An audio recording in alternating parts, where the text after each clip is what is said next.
Patrick Fiori a longtemps chanté comme on garde une blessure sous la peau, avec pudeur, mais sans jamais tricher. Derrière le sourire franc du Marseillais, il y eut l'enfant moqué, bousculé, celui qui apprit trop tôt que la scène pouvait devenir un refuge. Puis vint ce rôle lumineux, presque dangereux, où il devait aimer deux femmes à la fois, et où sa propre vie sembla bientôt répondre à l'écho de la fiction. Mais que cache vraiment cette voix que la France croit connaître? Avant que le nom de Patrick Fiori ne s'imprime sur les affiches et dans les refrains populaires, il y eut Patrick Chouchaillan, un enfant de Marseille né le 23 septembre 1969, au croisement de plusieurs fidélités, l'Arménie par son père, la Corse par sa mère, la Méditerranée comme territoire intérieur. On parle souvent des voix comme d'un don tombé du ciel. Chez lui, elle ressemble plutôt à une conquête. Elle ne s'est pas seulement formée dans les salles de répétition, mais dans les endroits plus silencieux où un garçon apprend à encaisser, à se relever, à transformer l'humiliation en souffle. Car l'enfance, chez Patrick Fiori, n'a pas eu la douceur lisse que l'on imagine parfois aux futurs chanteurs populaires. Il a raconté avoir été blessé par les moqueries, atteint par le harcèlement, comme si son nom, son allure, sa différence ou simplement sa sensibilité avaient suffi à faire de lui une cible. Que reste-t-il d'un enfant que l'on pousse dans un coin de cour? Parfois une peur, parfois une colère. Chez lui, ce fut peut-être autre chose. Une nécessité de chanter plus fort que ceux qui voulaient le réduire au silence. À 5 ans déjà, la musique l'attire avec l'évidence d'un appel. À 12 ans, il fait ses premiers pas sur scène, porté par une rencontre qui aurait pu n'être qu'une anecdote et qui devient une porte. Franck Fernandel le présente à René Baldaccini, producteur de La Légende des Centeniers. Le jeune garçon monte alors sur les planches de l'Opéra de Marseille. Il n'est pas encore une vedette, seulement un adolescent qui découvre qu'une salle peut écouter ce qu'une cour d'école n'entend pas. La scène ne juge pas de la même manière. Elle exige, mais elle accueille aussi. À 14 ans, un autre geste dit beaucoup de son chemin. Patrick Chouchaillan devient Patrick Fiori. Non par reniement, mais par respiration. Il expliquera que son patronyme était difficile à prononcer pour ses camarades et qu'il demanda à son père la permission de prendre le nom de jeune fille de sa mère. Fiori, fleur en Corse. Un nom plus simple à dire peut-être, mais chargé d'une tendresse discrète. Très tôt, sa famille l'aide à enregistrer ses premiers titres. À 16 ans, il grave Stéphanie, puis d'autres chansons suivent. Rien n'est encore gagné. Il chante où l'on veut bien l'entendre, participe à des émissions, ouvre pour des artistes établis, avance par petites scènes, concours, espoir recommencé. Il y a dans ces années-là quelque chose de moins spectaculaire que la gloire, mais de plus décisif, l'apprentissage de la durée. Puis vient 1993. La France l'envoie à l'Eurovision avec Mama Corsica, chanson écrite et composée par François Valéry. Il termine 4e parmi 25 pays. Pour beaucoup, c'est une entrée remarquée. Pour lui, c'est surtout une promesse, celle d'un destin qui s'ouvre sans encore révéler sa forme. Il a touché le public, mais pas encore trouvé le rôle qui changera son visage. Bientôt, la fiction viendra le chercher ici. C'est parfois par un personnage que le public découvre un homme. Pour Patrick Fiori, ce personnage porte une armure, un uniforme de désir et de contradiction. Phébus, capitaine solaire de Notre-Dame de Paris. Lorsque la comédie musicale de Luc Plamondon et Richard Cossiante s'impose à la fin des années 1990, la France ne voit pas seulement arriver un chanteur de plus. Elle voit surgir un visage, une présence, une voix qui séduit sans forcer. Le paradoxe est là. Sa carrière s'envole grâce à un rôle d'homme partagé entre deux femmes. Dans l'histoire, Phébus aime, promet, trahit, hésite. Il est le beau soldat que l'on croit lire d'un seul regard et qui pourtant déplace autour de lui une zone trouble. Patrick Fiori, lui, n'a pas besoin d'appuyer le trait. Sa voix suffit aussi. Elle possède cette chaleur directe qui donne au personnage une part de noblesse et une part de danger. Est-ce le chanteur qui éclaire Phébus ou Phébus qui révèle au chanteur sa puissance populaire? Puis il y a Belle. 3 voix, 3 hommes, 3 regards posés sur une même femme.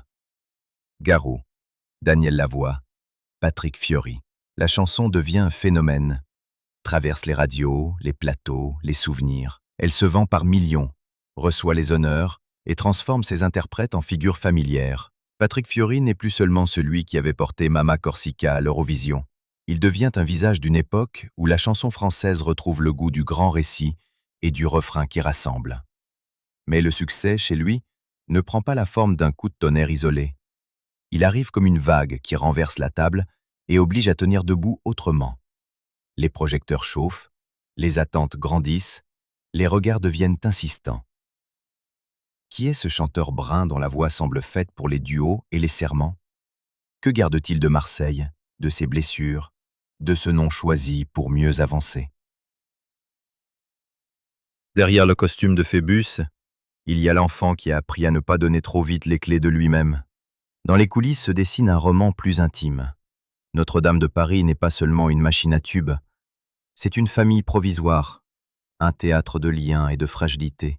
On y travaille tard, on y partage l'épuisement, la ferveur, les triomphes. Dans cette intensité, les frontières entre scène et vie deviennent poreuses. Les chansons parlent d'amour impossible, de beauté inaccessible, de promesses. Comment ne pas y laisser une part de soi? Patrick Fiori sort de cette aventure changée. Le public l'a adopté, mais son image est complexe. On le croit romantique, loyal, incandescent. On le confond parfois avec les personnages qu'il chante. Or, c'est souvent là que naissent les malentendus, quand la voix publique devient plus simple que la vie privée.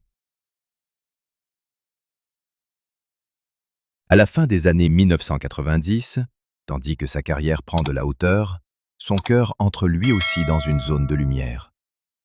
Une chanteuse venue d'ailleurs croise sa route. Leur histoire fera rêver les fans.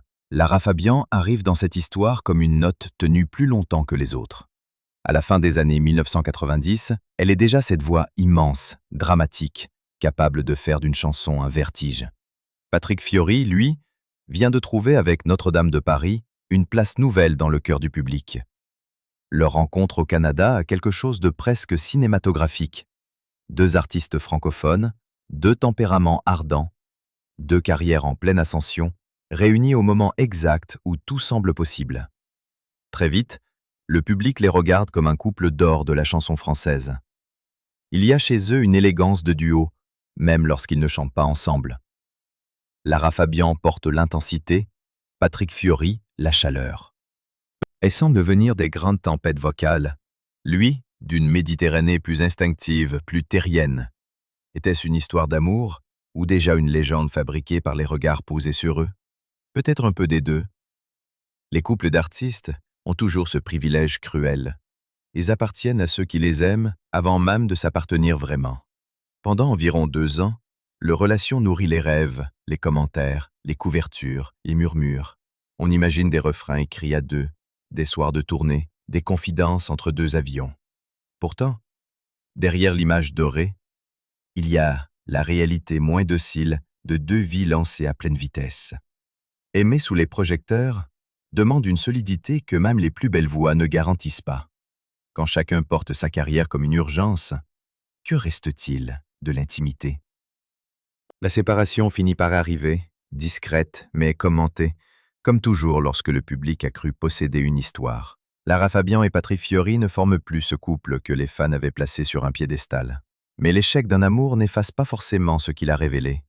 Chez lui, cette période confirme une chose. Patrick Fiori appartient à cette catégorie d'artistes dont la vie sentimentale devient presque une extension de la scène. On ne l'écoute plus seulement pour ses chansons, on cherche dans sa voix les traces de ce qu'il a perdu. Après Lara Fabian, le récit aurait pu s'apaiser. Il prend au contraire une direction plus troublante, presque ironique, car c'est dans l'univers même de Notre-Dame de Paris, ce spectacle qu'il a exposé au grand public dans le rôle d'un homme partagé, qu'une autre histoire va s'écrire. Julie Zenati est là, jeune, talentueuse, déjà liée à cette aventure qui a bouleversé toute une génération. Entre eux, la complicité artistique devient peu à peu autre chose. Là encore, le public observe. Il compare, interprète, imagine. Était-ce une suite logique ou une fracture inattendue? Patrick Fiori ne donne pas tout à voir. Il avance, comme souvent, avec cette pudeur qui agace parfois les curieux, mais protège l'essentiel. Avec Julie Zenati, l'histoire durera 7 ans. 7 ans, ce n'est plus une parenthèse. C'est une époque entière dans une vie. Il y aura même des fiançailles, en 2004, signe que cette relation n'était pas un simple feu de coulisses. Pourtant, aucune promesse ne met une histoire à l'abri de son propre silence. Derrière les sourires, derrière les chansons, derrière l'image rassurante d'un chanteur aimé du public, quelque chose continue de se déplacer. Patrick Fiori semble alors porter un paradoxe. Plus il devient familier, plus sa part intime se dérobe. Et c'est peut-être là que commence la vraie énigme. Avec Julie Zenati, Patrick Fiori entre dans une durée différente. Ce n'est plus l'éclat bref d'un couple admiré, ni le vertige d'une passion observée comme une affiche de cinéma. C'est une histoire qui s'installe, qui traverse les saisons, les tournées, les projets, les silences aussi. 7 ans dans la vie d'un artiste, ce n'est pas seulement du temps passé ensemble. C'est une mémoire commune, des habitudes, des rêves mis à l'épreuve du réel. Leur lien intrigue d'autant plus qu'il naît dans l'ombre portée de Notre-Dame de Paris. Le spectacle les a réunis, a donné à chacun une exposition nouvelle et semble prolonger son roman jusque dans les coulisses. Le public, lui, adore ces continuités. Il aime croire que les chansons ne s'arrêtent pas quand le rideau tombe. Il cherche dans les regards ce que les artistes ne disent pas. Mais que sait-on vraiment d'un amour lorsqu'on ne le voit qu'à travers des fragments? Patrick Fiori et Julie Zenati ne sont pas seulement deux noms associés par la rumeur tendre d'une époque. Ils forment un couple solide, assez solide pour envisager l'avenir. En 2004, leurs fiançailles donnent à leur histoire une dimension plus officielle. Pour certains, tout semble alors écrit. Le chanteur populaire, la jeune voix révélée par la même aventure musicale, une promesse, peut-être une famille. Mais la vie des artistes ne suit jamais longtemps les scénarios que les autres rédigent pour eux. La séparation viendra, malgré cette promesse. Non comme un scandale bruyant, plutôt comme une page que l'on tourne avec retenue.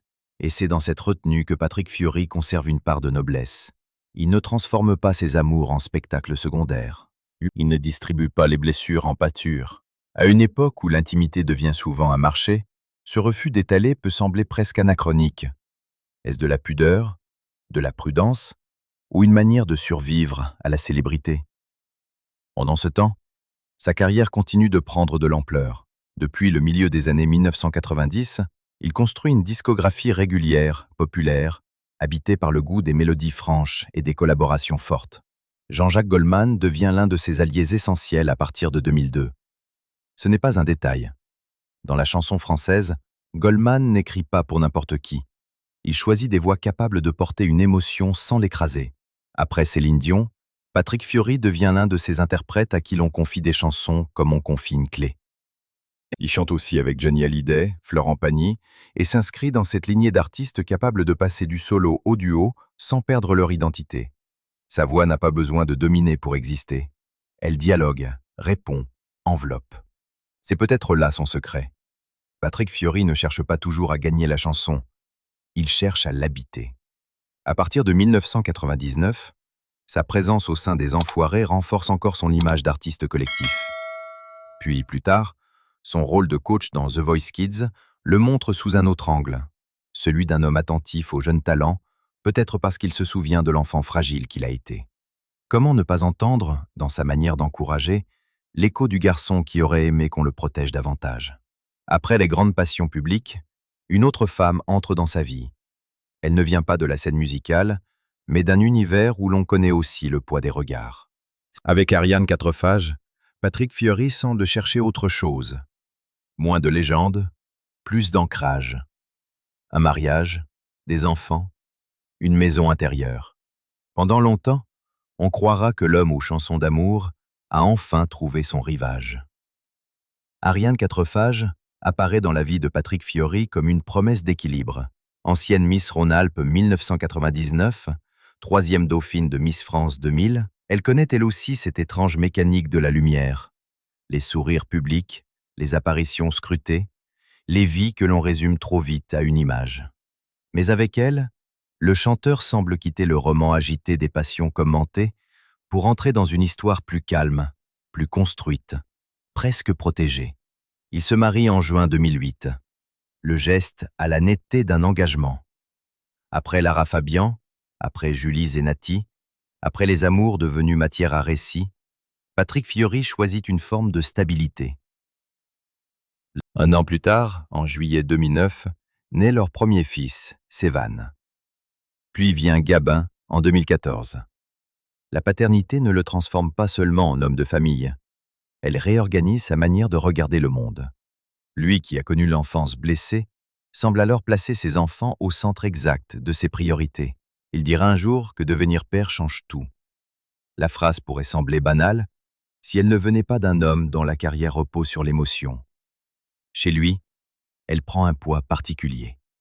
La musique reste essentielle, bien sûr, mais la famille devient le lieu où l'on ne joue plus aucun rôle. Sur scène, on applaudit Patrick Fiori. À la maison, il redevient un père, un mari, un homme qui ferme la porte sur le bruit extérieur. N'est-ce pas, pour un artiste populaire, la plus fragile des victoires? Pendant près de 14 ans, cette union donne l'image d'un havre. Patrick Fiori continue d'enregistrer, de se produire, de rejoindre les Enfoirés, de transmettre dans The Voice Kids. Son visage reste familier, rassurant. Sa voix traverse les générations. Mais derrière la façade apaisée, aucune vie n'est immobile. Les couples longs ne se brisent pas toujours dans le fracas. Parfois, ils se défont à bas bruit, dans les écarts que personne ne voit venir. Vers 2022, les informations autour de sa séparation avec Ariane Quatrefages commencent à circuler.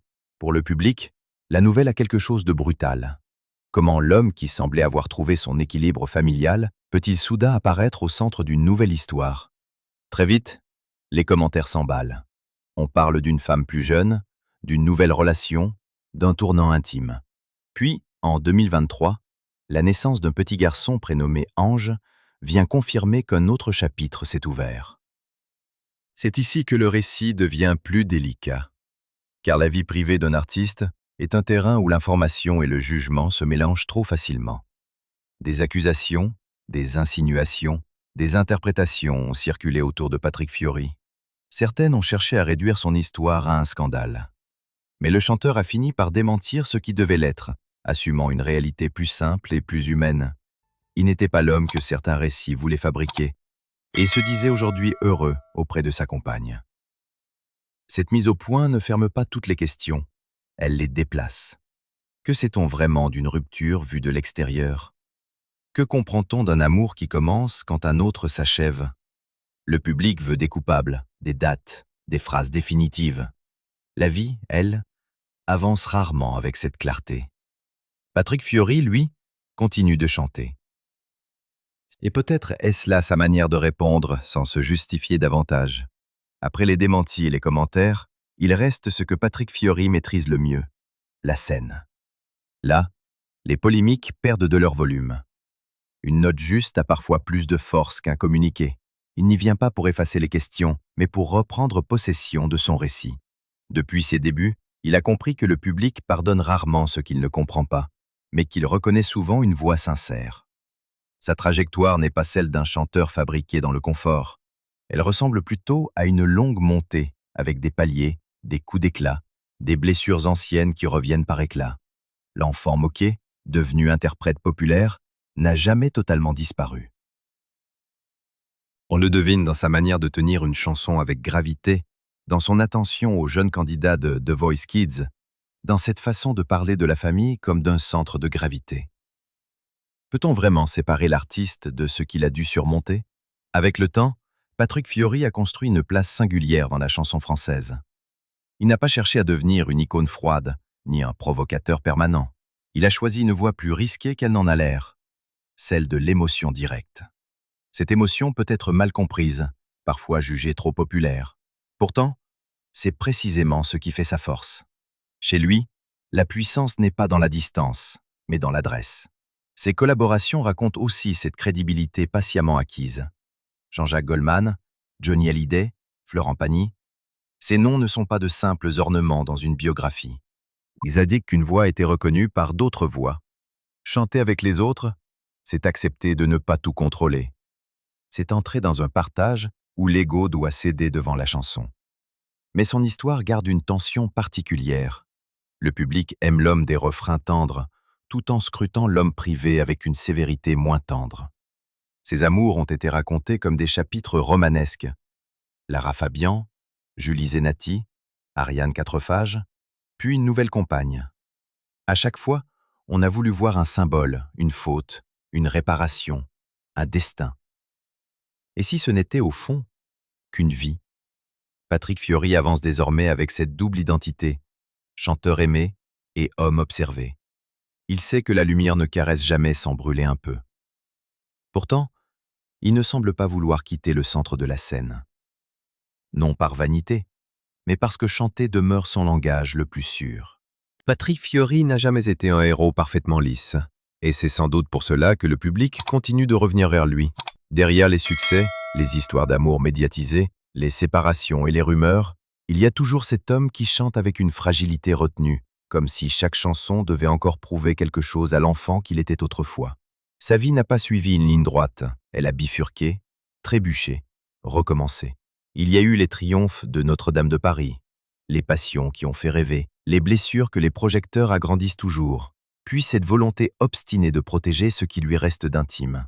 Certains retiendront les femmes qui ont traversé sa vie, d'autres parleront de Belle, de Goldman, des Enfoirés ou de The Voice Kids. Mais peut-être que l'essentiel est ailleurs, dans cette capacité rare à rester debout sans devenir dur. Patrick Fiori avance aujourd'hui avec le visage d'un homme qui a connu plusieurs vies dans une seule. Et au fond, c'est peut-être cela qui touche encore autant chez lui. Cette impression que derrière la voix populaire demeure un secret que même les chansons ne dévoilent jamais entièrement.